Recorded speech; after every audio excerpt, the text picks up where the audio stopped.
24x7 news Bengal আপনারা দেখছেন 12ই December. এই মুহূর্তে আমি রয়েছি যাদবপুর ক্যাম্পাসের বিবেকানন্দ হল, যেখানে কাহন কমিউনিকেশনসের পক্ষ থেকে তাদের ওয়েব সিরিজ ছিচকের আজকে হচ্ছে প্রিমিয়ার লঞ্চ। আসুন দেখে নিই তারই কিছু মুহূর্ত।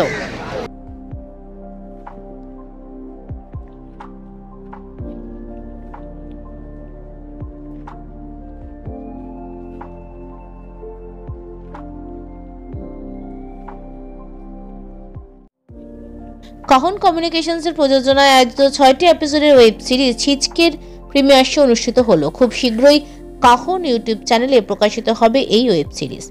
থ্রিলারের আঙ্গিকে এগিয়ে যাওয়া লাভ স্টোরি ছিচকের গল্প যেমন রোমাঞ্চক, তেমনি বর্তমান সমাজের কিছু আভ্যন্তরীণ চেহারা তুলে ধরার সঙ্গে কোথাও যেন সমাজ পরিবর্তনের সাধারণ মানুষের দৃষ্টিভঙ্গিও কতটা গুরুত্বপূর্ণ সেই দিকটিও প্রকাশ পায় এই ছবির কাহিনী, চিত্রনাট্য ও পরিচালনায় থাকা মৃন্ময় নন্দীর ভাবনায়। ছবিতে চিত্রনাট্যে সহযোগিতা করেন শ্রীময়ী ভট্টাচার্য। এই ওয়েব সিরিজের মুখ্য চরিত্রে অভিনয় করেন মধুরিমা গোস্বামী, অনিরুদ্ধ মসিত, সাগ্নিক মুখার্জি, কৃষ্ণেন্দু অধিকারী সহ অন্যান্যরা। এই দিনে প্রিমিয়ার শোয়ের দর্শকের আসনে বিশিষ্ট ব্যক্তিত্বদের মধ্যে উপস্থিত ছিলেন অভিনেতা অনির্বাণ ভট্টাচার্য, অভিনেতা অভিজিৎ গুহ, সৌরভ চক্রবর্তী, বাচিক শিল্পী মেঘনা নন্দী, প্রফেসর ডক্টর সুজয় বিশ্বাস, ইন্দ্রাণী গাঙ্গুলি, অভিনেত্রী অনিন্দিতা সরকার সহ অন্যান্যরা। সমগ্র অনুষ্ঠানটি সুসম্পন্ন করতে সহায়ক হন প্রদীপ সেন।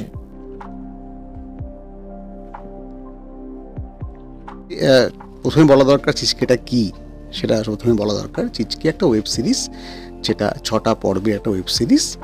একটা গল্পকে 6টা পর্ব জুড়ে বলা হচ্ছে। এখন যেভাবে সারা পৃথিবীতেই ওয়েব সিরিজ মানুষ পপুলার একটা ফরম্যাট হয়েছে আমাদের এই গল্প বলার জায়গা থেকে, চিচকে সেই ফরম্যাটেরই একটা ওয়েব সিরিজ এবং সেটা আসছে কাহন ইউটিউব চ্যানেলে।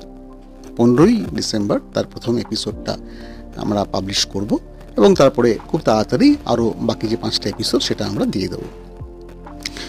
এই গল্পটা সম্পর্কে যদি গল্প নিয়ে যদি কিছু বলতে যাওয়া হয় তাহলে এটা বলতে হবে এটা একটা মূল প্রোটাগনিস্ট, মানে মূল যে চরিত্র এই গল্পের, সে একটি চোর এবং সে এমন একটি চোর, একটা বিশেষ ধরনের চোর। বোঝাই যাচ্ছে যে একটি চোরকে নিয়ে একটা গল্প বাঁধা যাচ্ছে, ফলে সেই চোরটা সাধারণ চোর নয় এবং সে জায়গা থেকেই কিন্তু এই ওয়েব সিরিজের নাম হয়েছে ছিচকে। এবার এই ছিচকে শব্দের অর্থ কী, মানে ছিচকে বলতে আমরা কি বোঝাতে চাইছি, কেন এটার নাম ছিচকে হলো, সেটার জন্য কিন্তু ওয়েব সিরিজটা দেখতে হবে। অর্থাৎ এই চোরের গল্প দেখতে গেলে ওয়েব সিরিজ দেখতে হবে এবং অফকোর্স এখানে একটা চোরের যে প্রেম কাহিনী, তার একটি মেয়ের সঙ্গে তার সম্পর্ক তৈরি হয় এবং মেয়েটি পরে জানতে পারে তার চোর। তো এই নিয়ে একটা খুবই সুন্দরভাবে তৈরি করা একটা লাভ স্টোরি, আমাদের আজকের সময়ে সামাজিক প্রেক্ষাপটে তৈরি হওয়া একটা প্রেম কাহিনী হলো ছিচকে। মধুরিমা ভালো অভিনেত্রী আমি তো অনেক দিন আগে থেকে জানি, ছিচকের সময় থেকে নয়। আমরা তো অনেক দিন থেকে থিয়েটার করছি, আমাদের কলেজ জীবন থেকে। ফলত মধুরিমার অভিনয় অনেকে প্রথম হয়তো দেখছেন বা নতুন দেখছেন, আমি তো সেই দর্শকের মধ্যে পড়ি না। অনিরুদ্ধর অভিনয় দেখছি, অন্যান্য অভিনেতাদের অভিনয় দেখছি, নানান রকমের ভালো লাগা তৈরি হচ্ছে, কিন্তু এখনই বোধহয় সেটা জানানোর সময় নয়। পুরোটা দেখে নিই এবং একটা সিনেমা সিরিজ দেখার পর খানিকক্ষণ যদি সেটা ভালো লাগে তাহলে খানিকক্ষণ সেটার সাথে সময় কাটাতে হয়, তারপরে মন্তব্য বা ভালো লাগা জানানো উচিত বলে মনে করি। মাত্র 2টো এপিসোড দেখার সুযোগ পেলাম, আসলে অন্য একটা কাজ আছে তাই চলে যাওয়ার একটা প্রয়োজনীয়তা এসছে। আসলে বিভিন্ন রকম এক্সপেরিমেন্ট হচ্ছে আমাদের ওটিটি প্ল্যাটফর্মে। এটা একটা নিশ্চয়ই একটা অন্য ধরনের সংযোজনা। গল্পটা বেশ আনপ্রেডিক্টেবল এবং খুব ইন্টারেস্টিং। যারা অভিনয় করছেন তারা ম্যাক্সিমামই অচেনা, কিন্তু তাদের অভিনয় খুব সাবলীল। এটা খুবই খুবই খুব ইন্টারেস্টিং একটা জিনিস, খুবই মজাদার একটা জিনিস হতে চলেছে ছিচকে বলে আমার মনে হয়। এবং নাম শুনেই আমার ধারণা মানুষ বুঝতে পারবে যে কতটা ইন্টারেস্টিং। ছিচকে এরকম টাইটেল তো আমরা সচরাচর শুনি না, এবং ছিচকেকে নিয়েই গল্প এবং একজন ছিচকের সঙ্গে প্রেমের গল্প। তো ডেফিনেটলি খুব ইন্টারেস্টিং। এখন অবধি 2টো এপিসোড অবধি টান। আশা করবো বাকি এপিসোডগুলো খুব ভালো হবে। আমি অবশ্যই বাড়িতে গিয়ে কাহনের ইউটিউব চ্যানেল থেকে এটাকে দেখবো বাকি এপিসোডসগুলো। তো ধন্যবাদ। এটা সহজ ছিল না তো বটেই, সেটা খানিকটা প্রসেসের জন্য বা মাধ্যমের ডিফারেন্সের জন্য।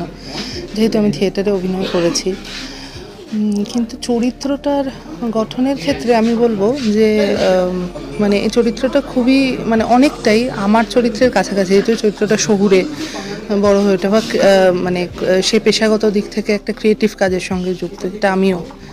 তো সেটা যে খুব ইমোশনাল দিক থেকে যে খুব আমাকে আলাদা করে খুব পরিশ্রম করতে হয়েছে এই কথা বলবো না, কিন্তু মাধ্যমের তফাতের জন্য আমাকে একটু খাটতে হয়েছে সেটা। প্রত্যেকজন অভিনেতা অভিনেত্রী খুব ভালো অভিনয় করেছেন। আমি মধুরিমার অভিনয় কোনোদিন আগে দেখিনি, but everyone was so natural, মানে এভরি ক্যারেক্টার।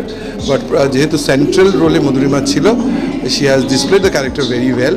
এবং তার সাথে বাকি যার সহ অভিনেতা এভরিওয়ান, যেটা খুব it makes an interest in watching, কেন সামাজিক পরিপ্রেক্ষী নিয়ে তো হয়েছে এবং খুব রিসেন্ট টাইমের হয়েছে, যেখানে খবরে অমিতাভ বচ্চনের ছেলে অভিষেক বচ্চন ঐশ্বর্য বচ্চনের মধ্যে যে হিট চলছে সেটা দেখাচ্ছে এবং আস্তে আস্তে সাউন্ডটা মিলিয়ে যাচ্ছে। So is trying to find যে কাউকে আউট অফ প্লেস মনে হচ্ছে, নিজে যেহেতু অভিনয় করে শিখতে চেষ্টা করি প্রত্যেকটা ক্যারেক্টার থেকে। So I find that everything was fine. Mrinmoy has done a great job, the whole team has done a great job. এবং 24x7 নিউজ বেঙ্গলের সঙ্গে থাকুন, সাথে থাকুন, দেখতে থাকুন সব খবরের জন্য চোখ রাখুন আমাদের চ্যানেলে।